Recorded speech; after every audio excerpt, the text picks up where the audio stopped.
her, so I learned a lot about Jamaican ingredients and Caribbean ingredients.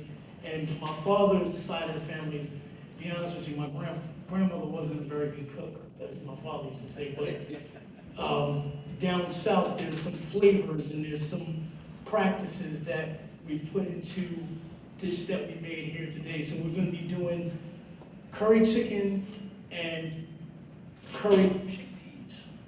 I'm sorry, curry chickpeas. So in other words, usually when my mother used to make curry chicken, she would make the curry chicken in one pot. She would start off with the ingredients, which is how I'm gonna show you when I do the demo today. And she would add the vegetables, the chicken, and everything, and cook that down. And also they cut the chicken into smaller bites, which you might see if you buy curry chicken today. We sometimes get broken bone fragments, and sometimes it's not all that pretty, but it's traditional and that's how they made it. But us being modern cooks, we kind of changed it.